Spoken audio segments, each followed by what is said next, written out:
ನಮಸ್ತೆ ಏಷ್ಯನ್ ನ್ಯೂಸ್ಗೆ ಸ್ವಾಗತ. ಆರೋಗ್ಯ ಮತ್ತು ಕುಟುಂಬ ಕಲ್ಯಾಣ ಸಚಿವ ಯುಟಿ ಖಾದರ್ ಅವರು ಸಕಲೇಶಪುರ ತಾಲೂಕಿನ ಕ್ರಾಫರ್ಡ್ ಸಾರ್ವಜನಿಕ ಆಸ್ಪತ್ರೆಗೆ ತುರ್ತು ಭೇಟಿ ಕೊಟ್ಟು ಆರೋಗ್ಯ ಸೇವೆಗಳ ಸ್ಥಿತಿಗತಿಯನ್ನ ಪರಿಶೀಲನೆ ಮಾಡಿದ್ದಾರೆ. ತಾಲೂಕಿಗೆ ತಾಯಿ ಮತ್ತು ಮಕ್ಕಳ ಆಸ್ಪತ್ರೆ ಮಂಜೂರು ಮಾಡುವಂತೆ ಸಲ್ಲಿಸಿದ್ದ ಮನವಿಗೆ ಸ್ಪಂದಿಸಿ ಕೇವಲ 24 ಗಂಟೆಯ ಒಳಗೆ ಸಚಿವರು ಭೇಟಿ ಕೊಟ್ಟಿರುವುದು ಸಾರ್ವಜನಿಕರ ಮೆಚ್ಚುಗೆಗೆ ಪಾತ್ರವಾಗಿದೆ.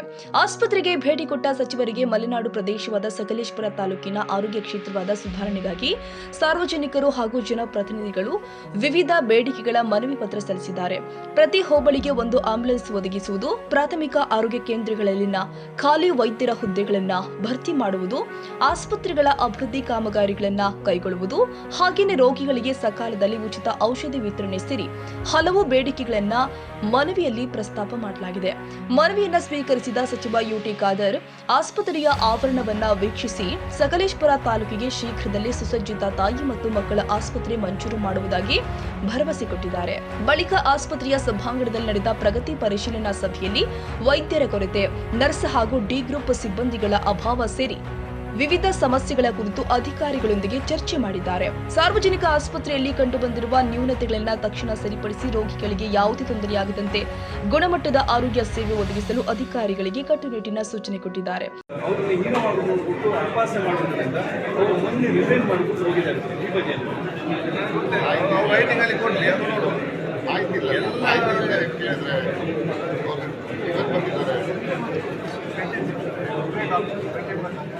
ಕರೆಕ್ಟ್, ಅದನ್ನ ಜಾಸ್ತಿ ಮಾಡಬೇಕು ನೋಡಿ.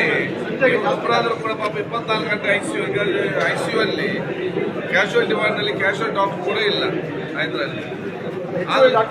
ಅದೇ ನಮ್ಮ ಟೈಮ್ ಅದಕ್ಕೆ ಏನಾಗಿದೆ ಒಂದು ಸಿಸ್ಟಮ್ ಬಂದಿದೆ. ಈ ಆಸ್ಪತ್ರೆ ಹೀಗೆ, ಈ ಆಸ್ಪತ್ರೆ ಹೀಗೆ. ಸರ್ಕಾರ ಸಡನ್ ಪೋಸ್ಟ್ ಕ್ರಿಯೇಟ್ ಮಾಡೋದಿಲ್ಲ. ಏನಾದರೂ ಒಂದು ವ್ಯವಸ್ಥೆ ಅನ್ನೋದು ಪ್ಲಾನ್ ಮಾಡ್ತೇವೆ. ಇಂಥ ಕೆಲವು ಆಸ್ಪತ್ರೆ ಎಲ್ಲ ಕಡೆ ಇರೋದಿಲ್ಲ, ಕೆಲವೊಂದು ಕಡೆಯಲ್ಲಿ ಮಾತ್ರ ಇಂಥ ಒಂದು ಇರುವಂಥ ಆಸ್ಪತ್ರೆ ಇರ್ತದೆ. ಇದರ ಬಗೆಹರಿಸ್ತೇವೆ.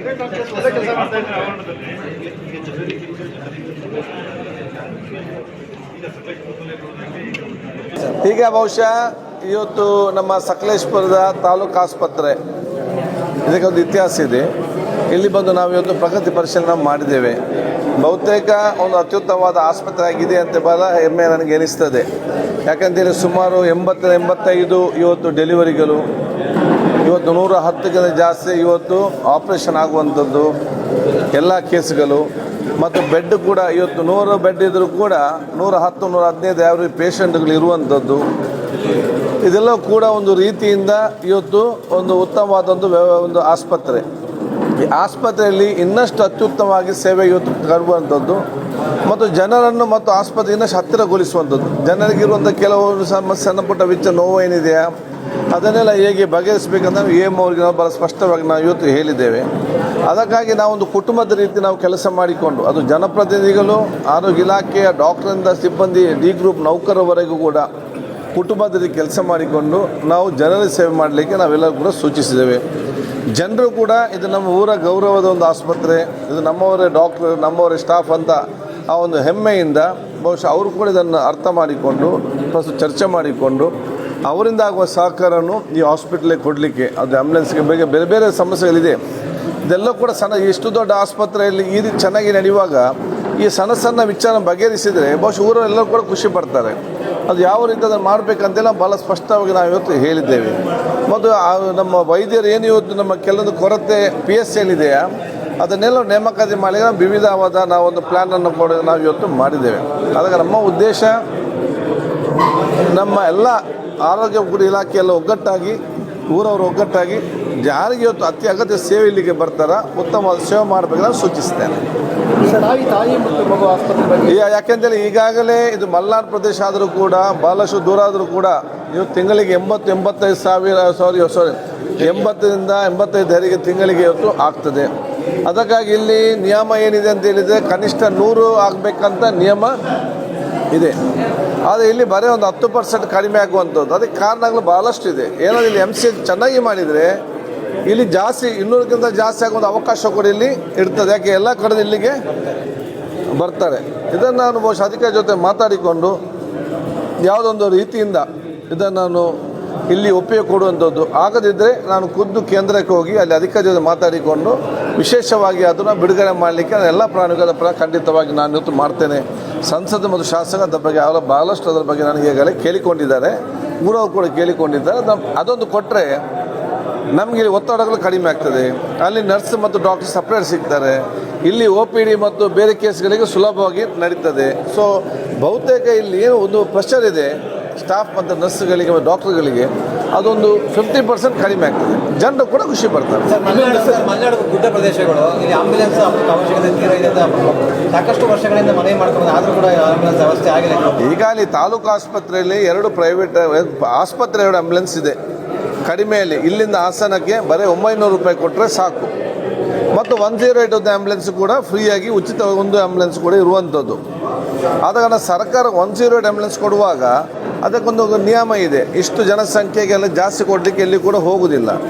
ಅದಕ್ಕೆ ನಾನು ಕೂಡ ಹೇಳಿದ್ದೇನೆ, ಇದೊಂದು ಸೇವೆ ಜೊತೆಯಲ್ಲಿ ಸಂಘ ಸಂಸ್ಥೆಯವರು ಮುಂದೆ ನಿಂತು CSR ಇಂದ ಇರಲಿ, ಬೇರೆ ಬೇರೆ ಕಂಪನಿಯಿಂದ ಇರಲಿ, ಶ್ರೀಮಂತರಿಂದ ಇರಲಿ ಅಥವಾ ನಮ್ಮ ಬೇರೆ ಅನುದಾನದಿಂದ ಆಂಬ್ಯುಲೆನ್ಸ್ ತಗೊಂಡು ನಡೆಸಿ ಅವರು ಕೂಡ ಜನರಿಗೆ ಸೇವೆ ಮಾಡಲಿಕ್ಕೆ, ಆರೋಗ್ಯ ಸೇವೆ ಮಾಡಲಿಕ್ಕೆ ಜನರು ಅವ್ರಿಗೆ ಸೇವೆ ಕೈಗೊಳ್ಬೇಕು ಹೇಳಲಿಕ್ಕೆ ಬಯಸ್ತೇನೆ. ಸರ್, ಇನ್ನೊಂದು ಈಗ ನೀವು ಹೇಳಿದ್ರಿ ಕಿರಿಯ ವೈದ್ಯರಿಗೆ ಇದು ಮಾಡಿಬಿಟ್ಟು 5 ವರ್ಷ ಪರ್ಮನೆಂಟ್ ಮಾಡಿದ್ದೀವಿ ಅಂತ.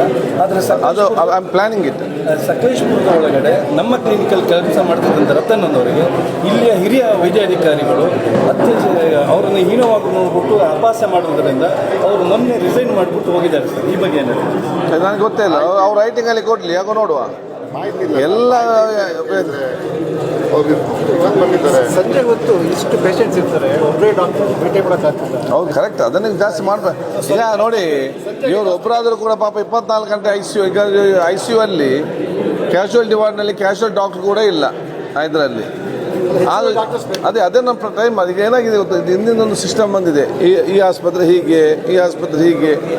ಸರ್ಕಾರ ಸಡನ್ನಾಗಿ ಪೋಸ್ಟ್ ಕ್ರಿಯೇಟ್ ಮಾಡೋದಿಲ್ಲ. ಏನಾದರೂ ಒಂದು ವ್ಯವಸ್ಥೆ ಅದಕ್ಕೆ ಪ್ಲ್ಯಾನ್ ಮಾಡ್ತೇವೆ.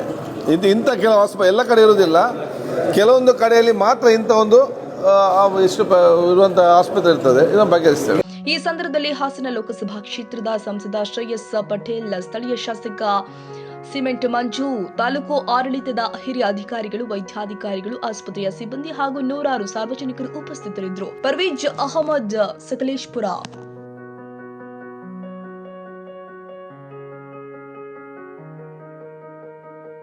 ಕನ್ನಡಿಗರ ಮೆಚ್ಚಿನ ನಿಮ್ಮ AJ 24/7 ನ್ಯೂಸ್ ಕನ್ನಡ ವಾಹಿನಿ ಇದೀಗ ಟಿವಿಯಲ್ಲಿ ಲಭ್ಯ. ವೇಳೆ ನೋಟಿಸ್ ಕೊಟ್ಟಿದ್ರೆ ವಾಪಸ್ ತಗೋತೀವಿ. ಇವತ್ತು ವಕ್ಫ್ ಪ್ರಾಪರ್ಟಿ ಅಂತೇಳಿ ಬರ್ತದೆ ಅಂತ ಹೇಳಿದ್ರೆ ರೈತರ ಬೀದಿಗೆ ಬದಲು ಏನ್ ಮಾಡ್ಬೇಕಾಗತ್ತೆ? ಯಾರು ವೋಟ್ ಹಾಕಿಲ್ಲ ಅಂದ್ರೆ ಗ್ಯಾರಂಟಿನೆಲ್ಲ ಸ್ಟಾಪ್ ಮಾಡ್ಬಿಡ್ತೀವಿ.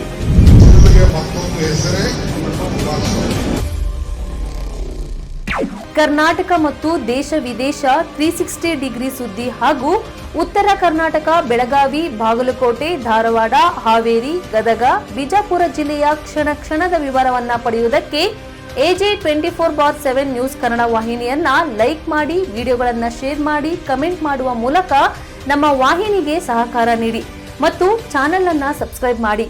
ಧನ್ಯವಾದಗಳು.